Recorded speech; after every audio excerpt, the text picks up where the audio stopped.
जय श्री ओम नमः सिद्धेभ्यः नमो अरहन्ताणं नमो सिद्धाणं नमो आयर्याणं नमो वज्रायाणं नमो लोये सहस्राणम्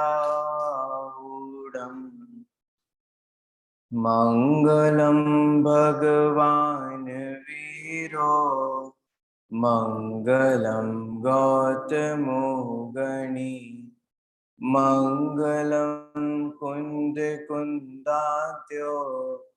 जैनधर्मोऽस्तु मङ्गलम् सर्वमङ्गलमाङ्गल्यं सर्वकल्याणिकारकं प्रधानं सर्वधर्माणां जैनं जयतु शासनं जैनं जयतु शासनं जैनं जयतु शासनम् श्रीमान् बसवत्रयतुङ्गशालं जगद्गृहं बोधमया प्रदीप समन्वितो द्योतयते यदीयो भवन्तु ते तीर्थंकरा श्रियेण।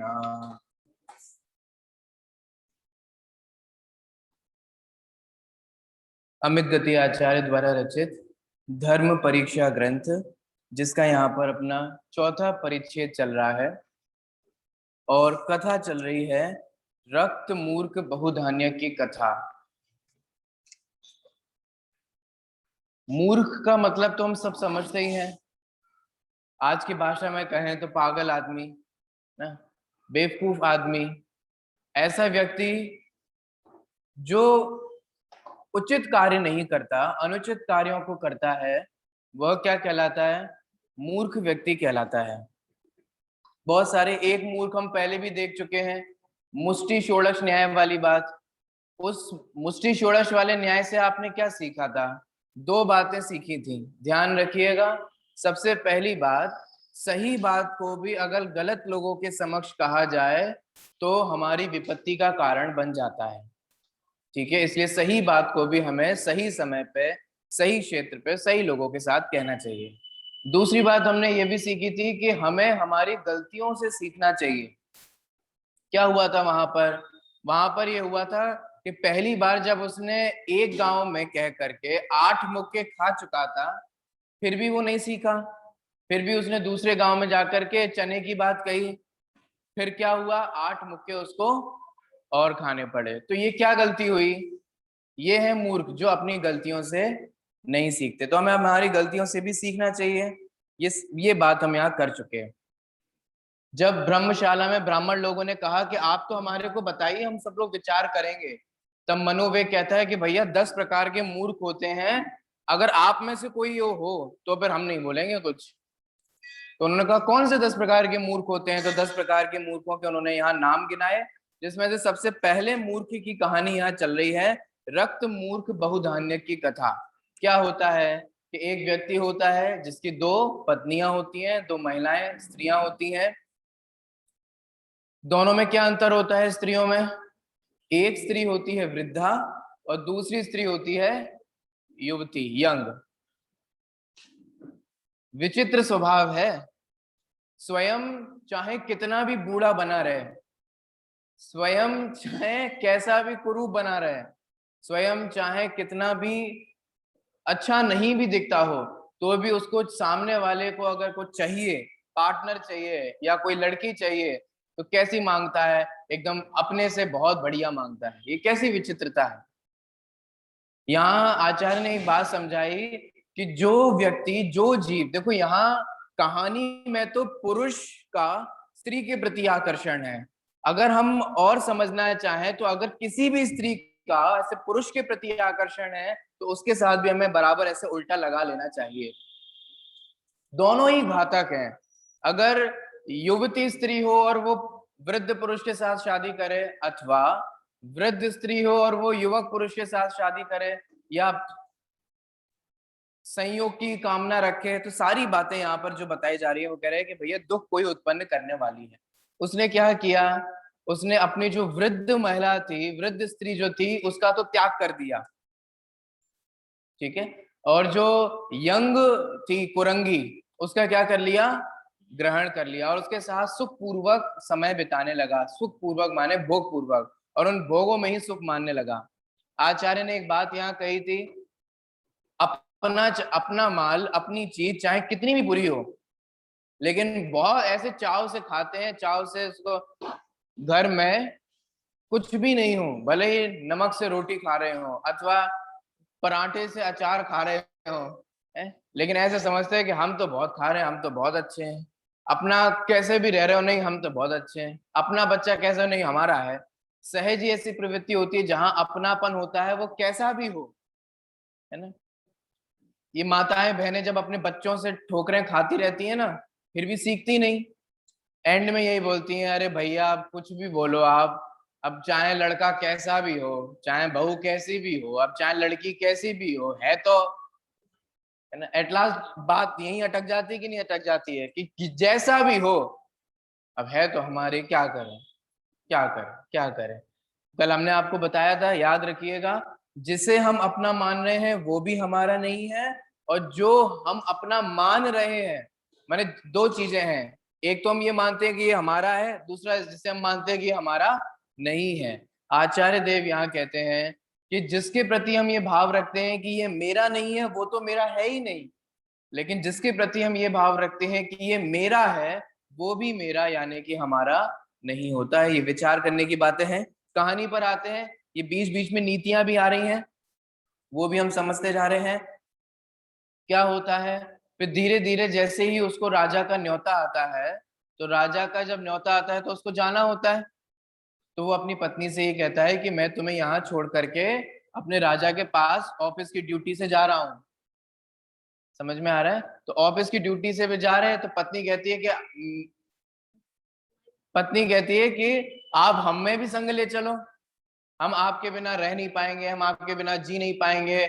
और देखो कैसी कैसी बातें, मैंने आपको बताया था कल, मोह के वशीभूत होकर ये जीव कैसी कैसी बातें करता है, हम आपके बिना जी नहीं पाएंगे, रह नहीं पाएंगे, इससे अच्छा तो हम अग्नि में जल करके नष्ट हो जाएं, है ना। और ये सारी सारी बातें यहाँ कही गई। उसने, व्यक्ति ने समझाया, बहुधान्यक ने समझाया कि देखो भाई, राजा जो है ना, वो उसकी आदत अच्छी नहीं है, उसकी प्रवृत्ति अच्छी नहीं है। वो पर स्त्री को देख करके उसको चाहने की कामना करता है, अब तुम इतनी सुंदर हो, इतनी। वैसे एक बात और है, महिलाओं को अगर झगड़ा बंद कराना हो, तो उनकी सुंदरता पे, उनके अच्छे दिखने पर अगर कुछ टिप्पणी कर दी जाए, तो फिर वो सारी बातें भूल करके फिर अपनी सुंदरता वाली बात पे अटक जाती हैं। यहाँ वैसे तो वो बहुत जिद कर रही थी कि हमारे को जाना है, हमारे को जाना है, हमारे को जाना है, और जैसे उसने कहा नहीं नहीं तुम बहुत सुंदर हो, हम तुम्हें नहीं ले जाएंगे, वरना वो राजा का मन तुम्हें देख करके विचलित हो जाएगा, खराब हो जाएगा। तो इतने बात पर वो मान गया, अब ठीक है, जैसी आपकी इच्छा, अब आप जाइए, आपका मार्ग कल्याणकारक हो। इस प्रकार की बातें करती है। धीरे धीरे जब समय बीतता है, तो वही जो कुरंगी होती है, वो अपने कुकृत्य दिखाना शुरू कर देती है। क्या कुकृत्य दिखाना शुरू कर देती है ना। इसीलिए जो अकेले रहने वाले लोग होते हैं, उनको भी थोड़ा विचार करना चाहिए इस बारे में। अभी तो हमारे बहुत सारे पाप इसलिए रुक जाते हैं क्योंकि हम सब एक साथ रहते हैं। आपको ख्याल में आ रहा है, ये आप सोचना है। आप सुमित प्रकाश जी भाई साहब के प्रवचन सुनेंगे, जैसे हम ज्वाइंट फैमिली में रहते हो, एक समाज में रहते हो, ठीक है।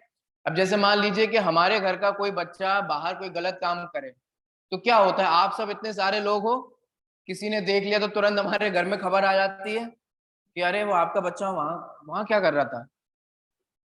आपको लगता है कि लोग निगाहें डालते रहते हैं, लोग जाने कुछ काम धंधा नहीं है, अब लोग किसी भी दृष्टि से देखते हैं, लेकिन एक इसका फायदा ये भी है, समझना आप, एक इसका फायदा ये भी होता है कि हमें पता पता तो चल जाता है। आप बड़े बड़े शहरों में रहें, बहुत दूर दूर जगह रहें, वहां कोई किसी को नहीं जानता, आपका बच्चा कह के जा रहा है कि हम ट्यूशन जा रहे हैं, वो कहाँ जा रहा है आपको क्या खबर। लेकिन आपका बच्चा अगर ये कह के जाए हम ट्यूशन जा रहे हैं और बाहर कहीं इधर उधर डोलता हुआ मिल जाए, तो कहीं चाचा देख लेंगे, कहीं ताऊ देख लेंगे, कहीं कोई ना कोई देख लेगा, कहीं दादा देख लेंगे, कहीं पिताजी या कोई रिश्तेदार देख लेगा, या आसपास कोई समाज का व्यक्ति देख लेगा। उससे कहेगा कि वो झोला टांग करके वहां घूम रहा था, वो क्या कर रहा था, ट्यूशन नहीं गया। इससे एक फायदा ये होता है कि हमारे बच्चे कहीं बिगड़ रहे हो या कुछ गलत काम कर रहे हो तो खबर रहती है, और बहुत सारे गलत काम तो सिर्फ इसी वजह से रुक जाते हैं, है ना। मुझे इसलिए पता है क्योंकि हमारी भी बहुत खबरें आती थी ना कि हम यहाँ हैं वहां हैं ऐसे हैं, तो हमसे पूछा जाता था कि तुम वहां क्या कर रहे थे, वहां ऐसा क्या। हालांकि मैं कुछ वो काम नहीं, ट्यूशन के लिए इधर उधर गया कभी, तो ऐसे पता चल जाता है। इससे हम सावधान हो जाते हैं, रुक जाते हैं, गलत काम करने से बच जाते हैं। तो ये इसका ये फायदा होता है। शहरों में क्या होता है, अब दो लोग रहने वाले, आजकल लोगों को वही लाइफ पसंद आती है ना, मम्मी पापा को छोड़ करके उन्हें हम अपने पास नहीं रखेंगे और खुद जाकर के हम अलग रहने लगेंगे। हम अलग, और हम और हमारी पत्नी और हमारे बच्चे।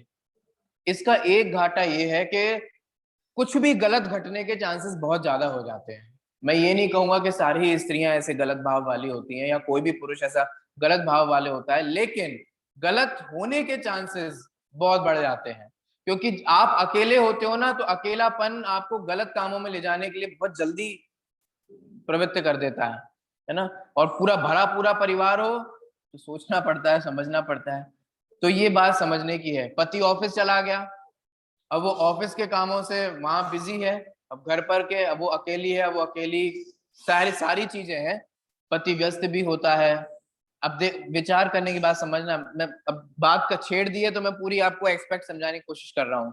देखिए, टोडामल जी ने लिखा कि हमारा उपयोग अनेक अवलंबन चाहता है, ठीक है, और ये सही बात है, निचली दशा में हमारा उपयोग चाहता भी है। अब मान लीजिए कि पति किसी काम से व्यस्त हो रहा है, अब वो घर में अकेली है, वो क्या करेगी बताओ। सोचो, आप ये सोचो। अकेलापन लोगों को खाता है, अगर सही समझ नहीं हो तो। लोग अकेले रहने से डरते हैं। अब वो क्या करेगी, आजकल तो बहुत ऑप्शंस हैं, फेसबुक, व्हाट्सएप, और कोई भी मान लो गलत रिक्वेस्ट आ गई, कोई गलत मैसेज करने लग गया, अब वो अकेली है, कोई बात करने वाला नहीं है, किसी पुरुष ने उसको मैसेज किया तो चलो उसने मन बहलाने के लिए बात करना शुरू कर दिया। अब वो धीरे धीरे करके कहाँ चला जाएगा, क्या हो जाएगा, कुछ खबर है। कल आप जाओगे तो आपके पीठ पीछे चाय पे बुलाया जाएगा, शरबत के लिए बुलाया जाएगा। मैंने मैं आपसे कह रहा हूँ, चांसेस बढ़ जाते हैं इन सब चीजों के। क्यों? क्योंकि अकेलापन खाएगा। तो ऐसे ऐसे फिर जीवन जो है वो कहीं भी किसी भी रूप से लौकिक जीवन भी खुशहाल नहीं हो सकता। मैं आपको ये समझाने की कोशिश कर रहा हूँ। आप देख लो कुरंगी को, जैसे ही पति बाहर गया काम से, वैसे ही क्या होने लगा, वैसे ही वो अन्य जार पुरुषों को, अन्य खोटे पुरुषों को, जिनका कोई धर्म नहीं, कोई ईमान नहीं, कोई काम नहीं, उन ऐसे जार पुरुषों को बुला बुला करके गलत काम करना शुरू करने लग गए। और कैसे? निर्भय होकर के। ठीक है, अब देखिए आगे क्या होता है। जब पति घर छोड़, घर पे अब ये सारी चीजें होती हैं। अब देखो, जैसे मान लो आज के कॉन्टेक्स्ट में हम बात करें कि पति ऑफिस चला गया, वो घर में अकेली है। बहुत केसेस हो चुके हैं जो न्यूज़पेपर में देखे हैं। मान लो कि कोई आदमी आ गया, उसकी निगाह पड़ गई कि ये महिला घर में अकेली रहती है। वो घर पे डोरबेल बजाता है, वो कहता है कि आपके पति ने सरप्राइज गिफ्ट दिया है, ये हमें डिलीवर करने के लिए। वो डिलीवरी वाला आया, अलमारी ले आया, कुछ ले आया, गरज ले आया, वो अंदर रखने के लिए जाए और आपको अकेला पकड़ ले, कुछ भी कर ले, तो कितने चांसेस, किडनैप करके डाल दे, लूट करके चला जाए। हाँ वही तो, कि साहब आपका पंखा खराब है, वो उनने बुलाया था, हमारे उनने उनने फोन कर दिया। आप सोचोगे कि किया होगा उनने। तो ये अब आपको समझ में आ रहा है कि वो अकेलापन कितना घातक हो जाता है, माने शील की दृष्टि से भी और लौकिक दृष्टि से भी बहुत घातक हो जाता है। इसलिए बहुत सावधानी रहने की हमारे को जरूरत होती है। तो यहाँ पर यही बात कही गई है, जैसे पति चला जाता है, तो पति जब गया था तो घर कैसे छोड़ करके गया था, एकदम भरा पूरा घर छोड़ करके गया था। लेकिन काम के वशीभूत होकर जीव इतना अंधा, काम को भी अंधा बोला जाता है, आपको पता है, कामांध, कामांध कहा जाता है। आप देखो ना, अखबारों में पढ़ते हैं और ऐसा मन खराब हो जाता है, ऐसा मन ऐसा लगता है कि 7 साल की बच्ची, 8 साल की बच्ची, इतनी छोटी छोटी बच्चियों को ये कैसे ऐसे गलत काम हो रहे हैं बताओ, बोलो। क्या क्या ऐसा कौन सा रिश्ता रह गया है जो अब जिस पे आंच नहीं आ रही हो, बोलो। पिता अपनी पुत्री के साथ, चाचा अपनी बच्ची के, माने आप देखो ना, ताऊ इनके साथ, उनके साथ, रिश्तेदार, आस पास के लोग, समाज के लोग, पड़ोसी, बोलो। सोचो ऐसा कैसे होता जा रहा है। इसे बोलते हैं काम आंध, अंधा हो जाना। और देखो जब पता चलता है तो दुनिया में क्या हालत होती है उन लोगों की, आप विचार करके देखो, सोच करके देखो। मैंने आपसे कहा ना, कल आपको बताया था, इतने बड़े बड़े बाबाओं का ये जो बाद में पकड़े गए, इनकी क्या हालत हो रही है बताओ, सोचो। हाँ सारी चीजें हैं।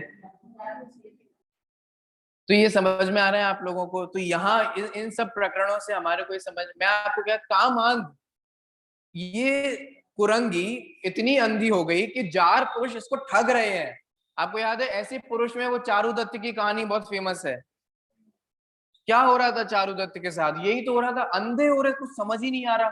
घर का धीरे धीरे माल, सारा सारा माल लेते जा रहे हैं, सारा सारा माल इधर से ट्रांसफर करके वो वैश्या के घर में सारा सामान ट्रांसफर होता जा रहा है। अंधे हैं, पता ही नहीं, खबर नहीं। देखो मैं आपको बताता हूँ आज के कौन, मैं देखता हूं तो आपको वर्तमान के उदाहरण बताता हूँ। आप लोगों ने एक शब्द सुना होगा, हनी ट्रम या हनी ट्रैप, हनी ट्रैप। ये एक शब्द अब सुना नहीं सुना, होते ऑफिसर लोगों को, मैं आपको बता रहा हूँ ये कैसे काम करता है। बड़े बड़े लोगों को, आईएएस ऑफिसर्स लोगों को, इतने बड़े बड़े पोस्ट पे, बड़े बड़े डॉक्टरों को, कोई भी खोटी महिला आकर के अपने रंग रूप से उसको रिझा लेती है, वीडियो कॉल कर लेती है या अपने रूम पे बुला लेती है, उसके कैमरा लगा लेती है, रिकॉर्डिंग कर लेती है और बाद में पैसे मांगती है। बोलो कितना बढ़ रहा है ये आजकल? नहीं पढ़ते हम लोग अखबारों में, नहीं सुनते आसपास? क्या है ये जो अमित गति आचार्य बता रहे हैं ना, मर गए, फंस गए। अब देखो कितने लोगों की जिंदगी बर्बाद हुई है, अखबार पढ़ के देख लो, ये मैं कोई ऐसी बातें नहीं कह रहा हूँ। आप देखो हमारे आचार्यों की सोच जो है ना, वो इसीलिए, देखो भैया संयमित होना पड़ेगा। अनर्गल भोगों की अगर कामना चल रही हो तो बहुत दुर्दशा होने वाली है, बहुत दुर्दशा। देखो जो जिन्हें संयम नहीं है उनका जीवन में क्या हाल है। देखो जिनमें स्पर्शन इंद्रिय का संयम नहीं है, रसना इंद्रिय का संयम नहीं है, घ्राण इंद्रिय का संयम नहीं है, ऐसे पांचों इंद्रियों का संयम नहीं हो ना, ऐसे असंयमित जीवों का जरा देख लो घर परिवार कैसे टूटते हैं। आप देखो ना अमेरिका में इतनी शादियों की तलाक, शादियां क्यों टूटती हैं, विदेशों में क्यों इतनी शादियां टूटती हैं, क्यों क्यों इतने तलाक होते हैं? इसी के कारण होते हैं, असंयमित जीवन के कारण।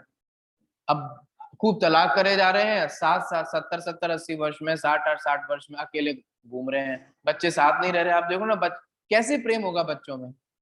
उनकी 3 4 मम्मी बदल गई उनकी आंखों के सामने ही, बोलो। और पापा बदल गए, मम्मी ने 3 4 पापा बदल लिए। क्या कैसे, अब कैसे बच्चों को मम्मी पापा के प्रति प्रेम होगा, कैसे मम्मी पापा को बच्चों के प्रति प्रेम होगा? इसलिए वहां इतना, इसलिए लोग साथ नहीं रहते वहां ज्यादातर। रहते होंगे, रेयर पॉसिबिलिटीज वहां भी है, लेकिन ज्यादातर यूजुअली लोग साथ नहीं रहते। और हमारे यहाँ तो हम अपना कर्तव्य समझते हैं। तो बहुत सारी चीजें हैं, ये सारी बातें समझने के लिए हैं। मैं बस आपको यही कह रहा हूं कि काम के वशीभूत होकर व्यक्ति इतना अंधा हो जाता है कि खूब पैसे खराब करने, खूब पैसे बर्बाद करने के लिए भी वो तैयार हो जाता है। विचार करने वाली बात है। पति इतनी मेहनत से कमा कमा करके उसने पूरा घर परिवार भरा, और वो धीरे धीरे कुरंगी जो है वो सारा सामान जो है वो लुटाती जाती है। अब आगे बढ़ते हैं, पेज नंबर 37 पर नीचे से दूसरा पैराग्राफ। तत्पश्चात जब जार समूह को उसके पति के आने का समाचार ज्ञात हुआ, माने उन पुरुषों को जो कुरंगी का फायदा उठा रहे थे। और आज भी देख, सचमुच बताऊं, आज भी बहुत सारे लोग हैं जो, मैंने कल आपको बताया ना, भोली भोली बच्चियों का, लड़कियों का फायदा उठाते हैं। और मैं कितने गलत शब्दों में कहूं, सिर्फ उनको शरीर की इच्छा होती है और कुछ नहीं होती। आप देखो अखबारों में देखते हैं कि नहीं देखते हैं, शरीर का शादी का झूठा वादा करके उनके साथ गलत काम कर लिया। बहुत बहुत ये अखबारों में देखते हैं तभी तो समझ आता है दुनिया में लोगों की कैसी कैसी वृत्ति चल रही है। बहुत सावधानी की जरूरत है। तत्पश्चात जब जा तब भयभीत होते हुए उन सब ने उसके समस्त धन को लूटकर उसे इस प्रकार से छोड़ दिया जिस प्रकार के भयभीत चोर फलों को लूटकर मार्ग की बेरी को छोड़ देते हैं। समझ में आ रहा है? चारुदत्त को कैसे छोड़ दिया था वैश्या ने? सोचो। नहीं नहीं साहब, ये तो पुराणों की बात है, तो प्रत्यक्ष देख लो, प्रत्यक्ष देख लो क्या क्या होता है। मतलब क्या क्या कहूं।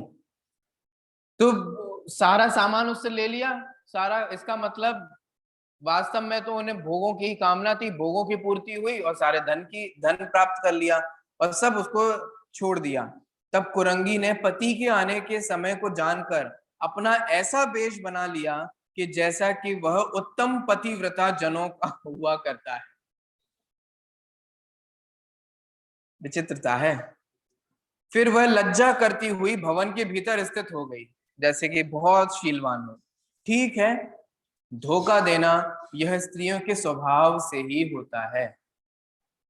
वह उत्तम वेश को धारण करके इस प्रकार से स्थित हो गई जिससे कोई यह ना समझ सके कि यह दुराचारणी है। ठीक है, जो स्त्री इंद्र को भी मुग्ध कर लेती है उसकी भला मनुष्यों में क्या गिनती। वह मनुष्यों को तो सरलता से ही मुक्त कर लेती है। ठीक है, और यहाँ तो ब्रह्मशाला में ब्राह्मण लोगों को सुना रहे हैं। ब्राह्मण लोगों को सुनाए तो उनके तो भगवान भी है ना आराम से तपस्या कर रहे थे। एक बहुत सुंदर अप्सरा आ गई, है ना, उर्वशी आ गई, और वो उर्वशी आकर ये नृत्य करने लग गई, वो तपस्या से भंग हो गए। तो यहाँ कह रहे हैं कि जब स्त्रियों ने साधारण ये जो ऐसे इंद्र हैं, ये इन दूसरों के भगवान हैं, जब उनको भी मोहित कर लिया तो फिर मनुष्यों की तो क्या ही बात है। आगे देखिए। उधर अपने स्वामी के कार्य को सिद्ध करके वह बहुधान्य वापस आ गया। वह उस समय गांव के बाहर वृक्ष समूह के मध्य में ठहर गया। ठीक है, आने की सूचना देने के लिए उसने एक पुरुष को अपनी प्रियतमा अर्थात कुरंगी के पास भेज दिया। कोई मैसेज तो था नहीं, व्हाट्सएप नहीं था, कॉल नहीं था, समझ में आ रहा है? तो उनने मैसेज भिजवा दिया कि पति आ गया है। वह आकर नमस्कार करता हुआ बोला कि हे कुरंगी, तेरा प्रियतम आ गया है, तू शीघ्र ही अनेक प्रकार का उत्तम भोजन बना। इस वार्ता को कहने के लिए उसने मुझे तेरे पास भेजा है। उसके वाक्य से पति के आने का निश्चय करके वह चतुर कुरंगी कुटिलता पूर्वक उस पुरुष से बोली कि तुम ज्येष्ठ पत्नी से जाकर कहो। ज्येष्ठ पत्नी समझ में आ गया है ना, जो वृद्धा स्त्री थी जिसको अलग कर दिया गया था, उसको जाकर कहो। कारण यह है कि सज्जन पुरुष क्रम के उल्लंघन की निंदा किया करते हैं। देखो समझ में आया कितनी नीति की बातें कर रही हैं। मायाचारी है, माने हम लोग भी अपनी अपनी खोटी बातों को करने के लिए कभी कभी धर्म का सहारा ले लेते हैं कि नहीं ले लेते? वही हाल है साहब। धर्म में कहा है जितना हो सके उतना करना चाहिए, है ना, कीजिए शक्ति प्रमाण और शक्ति बिना सत। अपनी अपने भोगों को हम किससे पोषण कर रहे हैं? धर्म की बातों से पोषण कर रहे हैं। तो ऐसी वो भी करे नहीं नहीं भैया तुम मेरे पास मत आओ, क्रम का ख्याल रखो, वो बड़ी है पहले उनके पास जाओ, है ना। सज्जन लोग क्रम का उल्लंघन नहीं किया करते। आगे देखिए।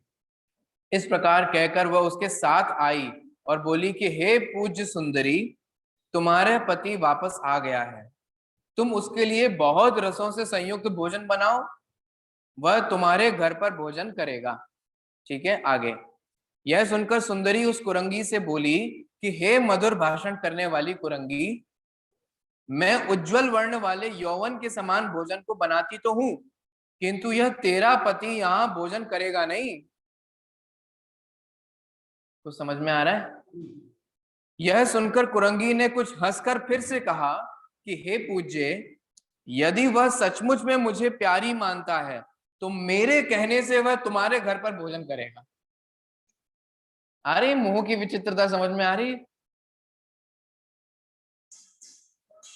वैसे भोजन नहीं करेगा, मेरे कहने से भोजन करेगा। आगे देखो, तुम भोजन को बनाओ। तब सुंदरी ने उसके इस वाक्य को सुनकर अनेक प्रकार का उत्तम भोजन बनाया। ठीक है, सज्जन मनुष्य समस्त जन समूह को अपने समान ही सरल समझते हैं। होता है कि नहीं होता है? सच में ऐसा होता है। हम जैसे ही होते हैं ना, सचमुच हम वैसे ही समझते हैं। जैसे हमें उम्मीद नहीं हो ना कि ऐसा भ्रष्टाचार भी होता हो, जिस क्योंकि हम नहीं कर सकते, तो हमें उम्मीद ही नहीं होती कि दूसरा भी हमारे साथ ऐसे कर सकता है। और जब करता है तो बड़ा आश्चर्य होता है, ये बताओ उन्होंने हमारे साथ ऐसा कर दिया। तो यहाँ ये कहते हैं कि जैसे अपन कहते हैं भी ना, जैसे तुम हो वैसे तुम्हें पूरी दुनिया दिखाई देती है। और ये ऐसे ही है। बोलो, पूरी दुनिया अच्छी है कि बेईमान है ना? हम अच्छे हो तो हमें पूरी दुनिया अच्छी लगेगी, हम बेईमान हो तो पूरी दुनिया बेईमान नजर आएगी। तो ऐसी बात है। सज्जन मनुष्य मनुष्य समस्त जन समूह को अपने समान ही सरल समझते हैं। लेकिन सुनो सज्जन लोग, होते नहीं है सब लोग आपके जैसे सज्जन, ये भी ध्यान रखना। जितने हमारे परिणामों में सरलता है, हमारे परिणामों में सज्जनता है, जरूरी नहीं है कि ऐसे सभी लोगों के परिणामों में हो, है ना? इसलिए ये बात ध्यान रखना। हम सरल परिणामी हो सकते हैं, लेकिन पूरी दुनिया सरल परिणामी हो इसकी कोई गारंटी नहीं होती। आगे देखिए, इस प्रकार से उस कुरंगी ने अपने दोष को गुप्त रखकर छल पूर्वक अपने उस धनहीन घर को प्रकट नहीं होने दिया। लेकिन मैं फिर से कह रहा हूं, कब तक नहीं होने दोगी? बोलो, सचमुच कह रहा हूं, कोई भी दुराचार करो आप, कब तक नहीं होने दोगे? आप देखो, ये मुझे एग्जैक्ट ध्यान नहीं आ रहा, लेकिन कोई बाबा था ना जिसके आश्रम से बहुत सारी लाशें निकली थी। आशारामी की से निकली थी, जो भी हो, है ना? हमें तो भैया पुराण पुरुषों के नाम ही याद रह पाते, क्या करें। हाँ, ये राम रहीम हो, जो भी हो, चेक कर लेना। सुनना आप लोग, सुनो सुनो। अरे सुन लो भैया, सम्यक दर्शन के लिए जरूरी नहीं है। मैं आपसे क्या कह रहा हूँ, इसे सुनना। राम रहीम ने लाशें गड़वा दी और क्या सोचा कि पता नहीं चलेगा उसका पाप। जो भी हो, जो भी हो, एनोनिमस नाम है, ठीक है। डैश डैश ने लोगों को मार मार करके लाशें गड़वा दी और क्या सोचा, पता नहीं चलेगा। मैं आपसे यही तो कहना चाह रहा हूं, आप इसे समझा करो। हमें ये भ्रम होता है कि पता नहीं चलता है, एक ना एक दिन पता चल ही जाता है। कल मैंने एक बहुत अच्छा वाक्य पढ़ा था, जो मैं आपको बताता हूं। पाप का बंध या पाप के परिणाम हम भले ही अकेले में करें, लेकिन उदय सबके सामने आता है। सुना, बहुत अच्छी बात है ये। क्या कह रहे हैं? पाप का बंध, पाप के परिणाम भले ही हम अकेले में करें, कोई नहीं देख रहा हो, बंद चटकी लगा के खूब कुछ भी कर रहे हो, जो भी हो, कोई नहीं देख रहा, किसी को पता नहीं चल रहा। लेकिन जब उदय आता है तब तब बंद कमरे में उदय नहीं आता, किवाड़ लगा करके उदय नहीं आता। जब उदय आता है तो सबके सामने उदय आता है। ये विचार करने की बातें हैं सारी। यहाँ देखो, वो अपने दोषों को छिपाने का उपाय कर रही है कुरंगी, कि पता ना चले, पति को पता ना चले। लेकिन मैं आपसे पूछता हूँ, कब तक नहीं चलेगा? जो भी दो कोई पार्टनर होते हैं, कोई भी हो, चाहे पति पत्नी हो या पत्नी पति हो, अगर वे दोनों एक दूसरे में से कोई भी किसी को चीट कर रहा होता है ना, तो एक ना एक दिन पता चल ही जाता है। एक ना एक दिन पता, सबका पता चल जाता है। कहीं कोई मैसेज आ जाता है, कहीं कुछ दिखा। आप कितने भी शातिर क्यों ना बनो, कहीं ना कोई गलती रह ही जाती है, हमेशा ध्यान रखिए। कितनी भी हो, एक दिन पता नहीं चल रहा, 2 दिन बाद पता नहीं चल रहा, बाद में सब खबरें हो जाएंगी, सब पता चल जाएगा। एक ना एक दिन, सुनो, पता चले या नहीं भी चले, उदय उदय से तो नहीं बच सकोगे आप कभी भी। ये हमेशा ध्यान रखिएगा, ठीक है? मैं फिर से बोल रहा हूं, बंद भले ही हम छुप छुप के करें, अकेले में करें, लेकिन उदय सबके सामने ही आता है। देखिए, इस प्रकार से उस कुरंगी ने अपने दोष को गुप्त रखकर छल पूर्वक अपने उस धनहीन घर को प्रकट नहीं होने दिया। ठीक है, माया व्यवहार में निरत स्त्रियां अपने सब दोषों को आच्छादित किया करती हैं। इस प्रकार भयंकर दोषों से परिपूर्ण उस अधम कुरंगी ने धर्म के मार्ग को छोड़कर पति को धोखे में रखा। ठीक है, पापी जीव कभी अपरिमित गतियों में घूमने के दुख को नहीं जानते हैं। ये देखो, नीति समझ में आ रही, धर्म समझ में आ रहा है, वो हमें दिखाई नहीं देता। मैंने सचमुच बोलो, मैं सचमुच कह रहा हूं आप लोगों से, अब आप लोगों ने चारों गतियों के दुख पढ़े, आप लोग को सच में कभी डर नहीं लगता? बोलो, मैं सच्ची बोल रहा हूँ, सिर्फ बोलने के लिए नहीं बोल रहा। ऐसे नहीं लगता है कि मनुष्य बल समाप्त होने के बाद कहाँ चले जाएंगे, कैसे भव खत्म हो जाएगा? कुछ समझ में आ रहा है क्या कह रहा हूँ? यहाँ कह रहे हैं पापी जीव कभी अपरिमित गतियों के घूमने के दुख को नहीं जानते। माने इस भव के समाप्त होने पर आगे हमारे जो दुख की परंपरा शुरू हो जाएगी, हमें उसका अंदाजा ही नहीं है। ठीक है, आगे देखते हैं। आप देखो ना, जितने भी लोग दुराचार करते हैं वे उसके फल का ही तो विचार नहीं करते। अगर फल का विचार करे तो कोई क्यों करे? ख्याल में आ रहा है? देखो आगे, तत्पश्चात 5वां परिच्छेद शुरू हो रहा है 30 नंबर पेज नंबर से। देखिए, तत्पश्चात वह बहुधान्य ग्रामकूट हृदय में काम की व्यथा से पीड़ित होकर उत्सुकता पूर्वक आया और सहर्ष वेग से कुरंगी के घर पर जा पहुंचा।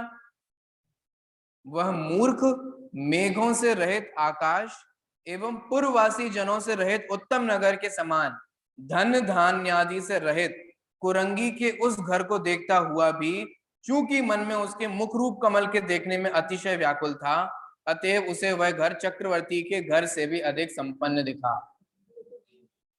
जल्दी जल्दी पढ़ दिया, लेकिन समझ में आया क्या कहा? मैं यही कह रहा हूं, कामांध देखो कैसे व्यक्ति जीव अंधा ही हो जाता है बिल्कुल। बोलो, कैसा अंधा हो जाता है?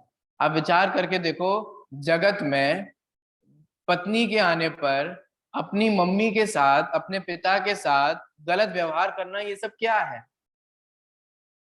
क्या है बताओ?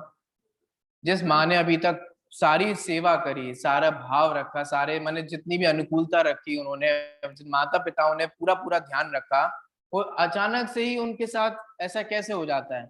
अंधा हो जाता है ना व्यक्ति, समझ ही नहीं आता। यहाँ क्या कह रहे हैं? पूरा घर लुटा पुटा था, लेकिन वो चक्रवर्ती के घर जैसा समझ रहा था। क्यों? अंधा था, दिख नहीं रहा था। क्यों नहीं दिख रहा था? क्योंकि सिर्फ क्या चाहिए था उसे? तो कुरंगी चाहिए थी। तो कुरंगी के चेहरे को देख करके उसे ऐसा लगा मानो वो चक्रवर्ती के घर में ही आ गया। आगे देखो, वह यह समझता था कि मुझको जो अभीष्ट है उसे यह मेरी प्रियतमा करती है, तथा यह मेरे लिए जो कुछ भी करती नहीं है वह सब उसके लिए प्रिय नहीं है। माने वही बात, तुम कहो तो हाँ, तुम कहो तो ना, तुम जो कर रहे हो सही, तुम जो नहीं कर रहे हो गलत। ऐसा इतना अंधा होते हैं ना।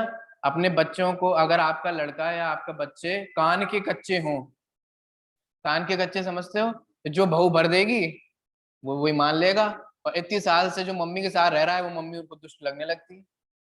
क्यों क्यों दुष्ट लगने लगी? क्योंकि कान का कच्चा है। बीवी ने कह दिया तो हाँ सही है।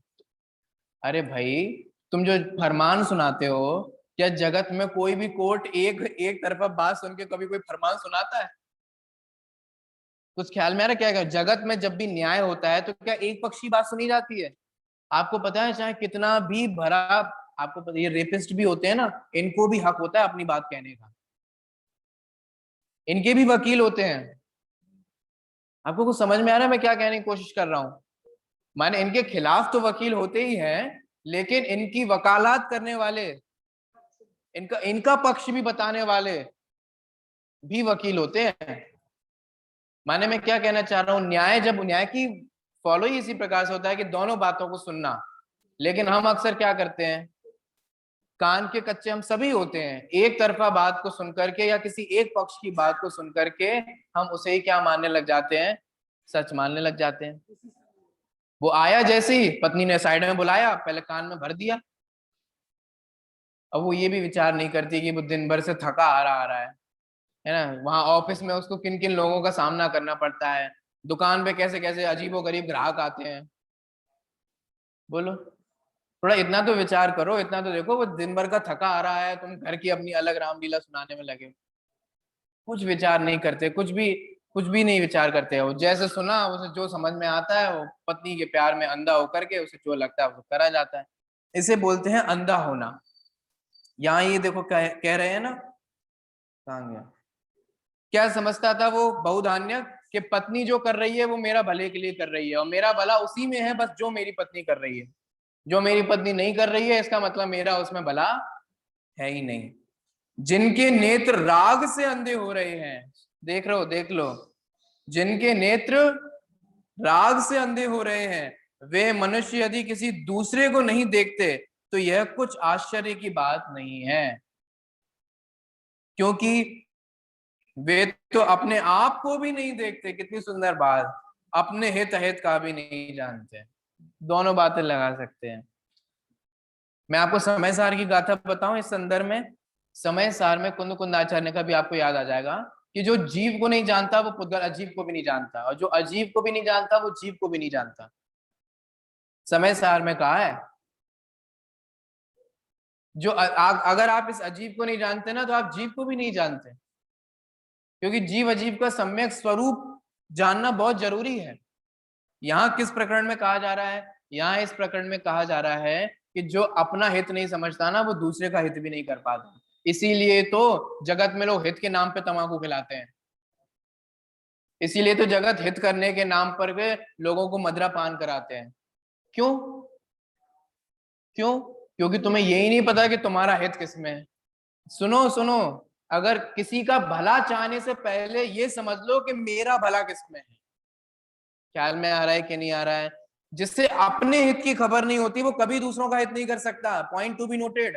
फिर से रिपीट कर रहा हूं, मैं भी कुछ बताऊंगा इससे। क्या कहा? जिसे अपने हित की खबर नहीं वो कभी दूसरों की भी हित नहीं कर सकता। साहब हम तो बच्चों के भले के लिए कहते हैं, कहते हो ना बच्चों के भले के लिए, तुम्हें पता है कि बच्चों का भला किसमें है? बोलो, सोचो। जिसे अपने भले की खबर नहीं ना वो कभी अपने बच्चों का भी भला नहीं कर सकता। हम जिंदगी भर भोगों में ही सुख बुद्धि मानते रहे, पैसे को ही सब कुछ समझ रहे हैं, वही बातें बच्चे को बता रहे हैं, और क्या समझ रहे हैं कि हम बच्चे का क्या चाह रहे हैं? भला। आपने कभी सोचा है कि बच्चा, हमारे ही बच्चे, हमारा ही खून पैसे को हमसे ऊपर कैसे रख देता है, या अन्य चीजों को हमसे ऊपर कैसे रख देता है? कभी सोचा है इस बारे में? क्योंकि हमने ही हाय तौबा कर करके उसको ये सिखाया है कि पैसे ही सब कुछ है। कुछ ख्याल में आ रहा है क्या कह रहा हूं? हमने सिखाया है उसको। अगर हम उसको धर्म के संस्कार देख करके उसे संस्कार देते तो वो बच्चा ऐसा नहीं होता। क्यों ऐसा होता है कि आज भी जैन समाज के लगभग, मैं कम ही कह रहा हूं, 50% माता पिताओं को ये उम्मीद नहीं है कि उनके बच्चे उनको समाधि कराने में निमित्त बनेंगे। बोलो, क्यों नहीं है? आपको लगता है? देख लो अपने आसपास, हमने अपने बच्चों को वो संस्कार ही नहीं दिए। उनकी भी क्या गलती है बताओ? हमारे ऊपर निर्भर करता था ना कि हम उसे पाठशाला भेजें कि स्कूल भेजें। हमने उसे मेहंदी की क्लास में भेजना सही समझा, डांस की क्लास में भेजना सही समझा, फिजिक्स की क्लास में, मैथ्स की क्लास में, इंग्लिश की क्लास में, हिंदी की क्लास में, लेकिन पाठशाला भेजना उचित नहीं समझा। अब हम ऐसे बच्चे से उम्मीद करें कि वो हमारा भला करे, कैसे करेगा? मैं कह रहा हूं जिनके नए नए बच्चे हैं वो सावधान हो जाओ भैया, अभी भी समय है। बच्चों की गलती नहीं है, आपने उनमें संस्कार ही नहीं डालोगे तो बताओ कैसे हम उनसे उम्मीद करें? आप बोलोगे बच्चा, बेटा हमारे को समाधि मरण पाठ सुना दो, अब वो ही नहीं जानता समाधि मरण पाठ कौन सा होता है। माउंट पीडीएफ कहाँ मिलेगी इसकी? कहाँ ऑडियो मिलेगा? ये किधर मिलेगा? पता नहीं क्या बोले, समाधि मरण, जाने क्या है क्या है, पता ही नहीं चलेगा क्या बोलेगा, बताओ। अथवा वीडियो कॉल कर देगा, मम्मी मैं बहुत बिजी हूँ, ऑफिस से छुट्टी नहीं मिल रही है। बोलो, लाइव देख लेगा आपको जलते हुए। समझो भैया, इसीलिए मैं कह रहा हूँ क्या कह रहा हूं? जिसे ये खबर नहीं है ना कि अपना भला किसमें है, वो कभी दूसरे का भला नहीं कर सकता। अगर अपने परिवार लोगों का सच में भला करना हो तो पहले ये समझो कि हमारा भला किसमें है। मैं सही में सभी लोगों से कह रहा हूं, आप लोगों को भी अगर अपनी वृद्धावस्था अनुकूलता से बितानी हो ना, तो अपने बच्चों को धर्म के संस्कार दो। आप समझ नहीं सकते कि कॉलेजों में कैसा माहौल चल रहा है। मैं उन सबको देख करके बोल रहा हूं।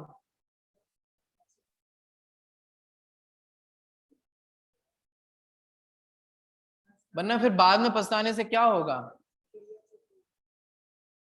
इसीलिए अगर हम सच में चाहते हैं कि अनुकूलता रहे, शांति से हमारा वृद्ध अवस्था बीत जाए, तो उसके लिए हमें धर्म के संस्कार देने होंगे।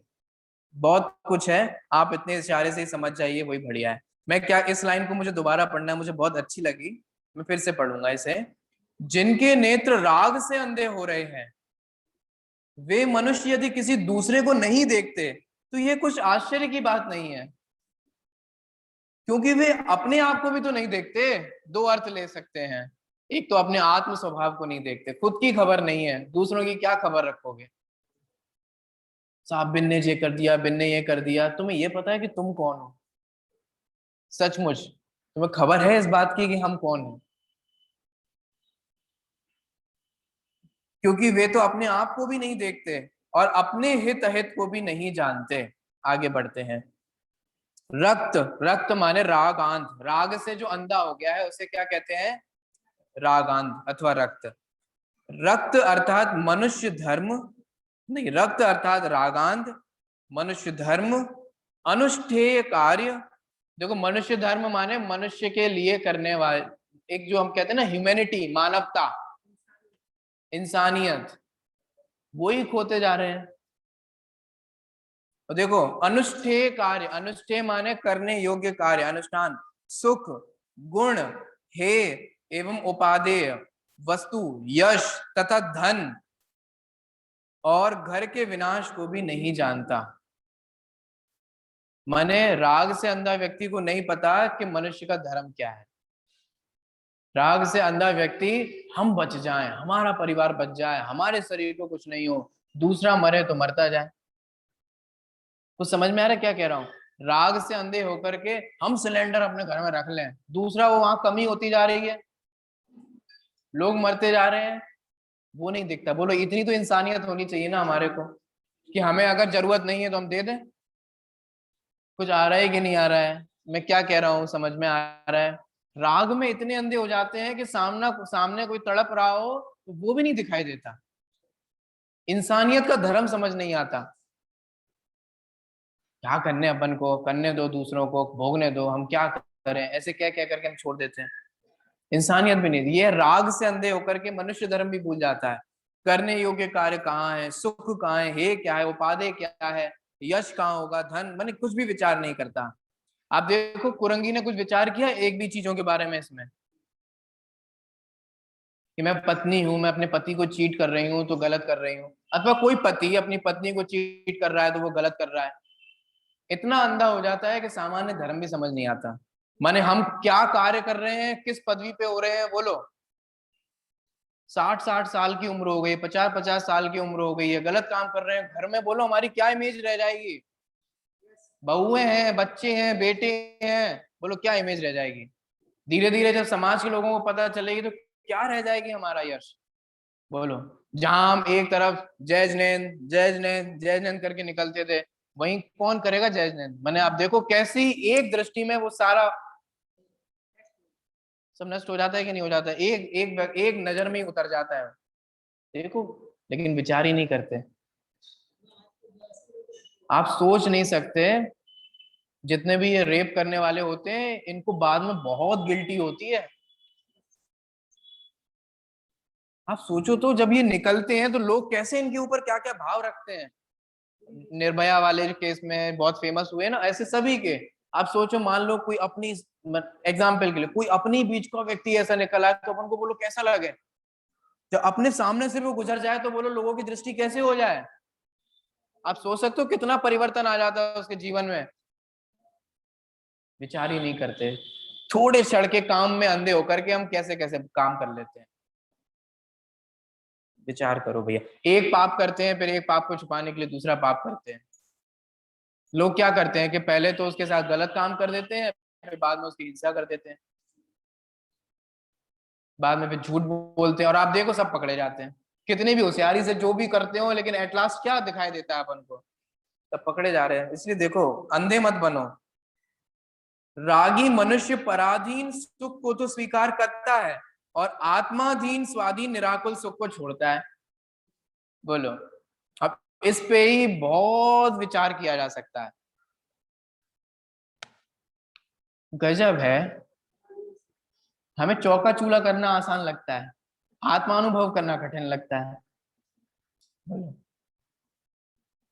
अभी धर्म करने के नाम पर हमसे कह दो कि चलो बस भर के अपन हस्तिनापुर चल रहे, तो बोलो कितने लोग मिल जाएंगे हमारे को? हम चले, हम चले, हम चले, हम चले, सब चल जाएंगे।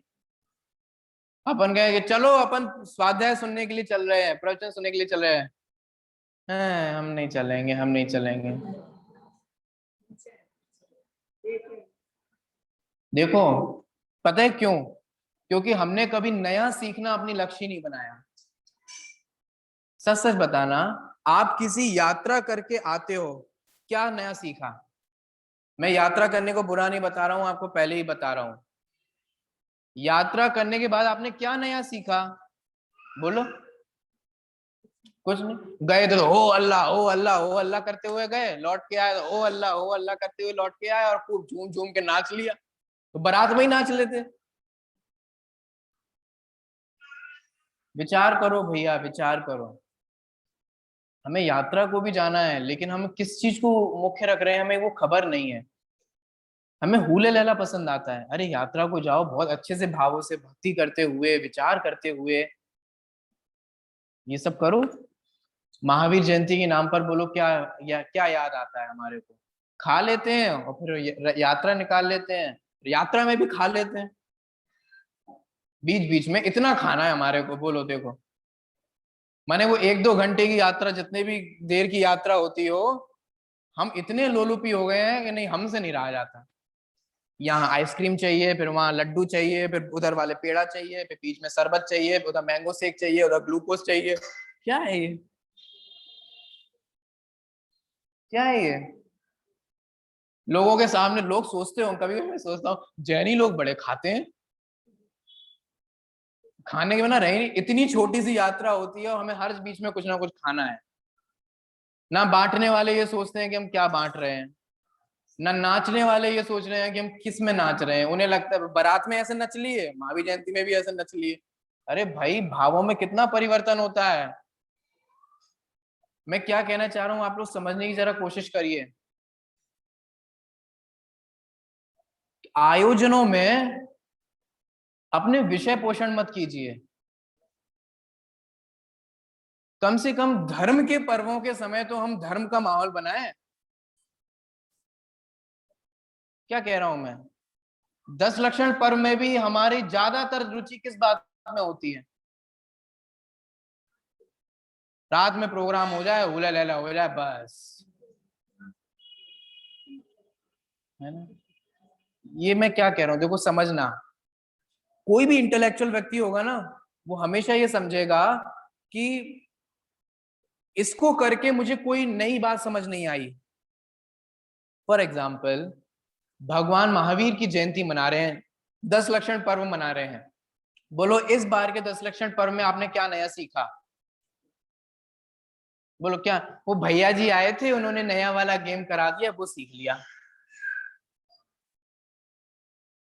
क्या सीखा हमने? पहले से कषाय का क्या हालचाल है? कोई रिपोर्ट कार्ड बनाया है 10 दिन पहले हमारी क्या कषाय थी, 10 दिन बाद क्या हमारी कषाय रही? बोलो। हमारा लक्ष्य ही उस ओर नहीं रहा। मैं आपसे यही कहना चाह रहा हूं, ज्ञान अर्जन का लक्ष्य होना चाहिए, नहीं सीख की ओर लक्ष्य होना चाहिए। हम क्या नया सीख रहे हैं, हमारे क्या नया ज्ञान प्राप्त हो रहा है, भगवान महावीर की कौन सी नई बात है जो हमारे को समझ में आई? लक्ष्य इस ओर हमारा होना चाहिए। इस विचार करने की, बहुत बहुत विचार करने की बात है। मैं क्या कह रहा हूं?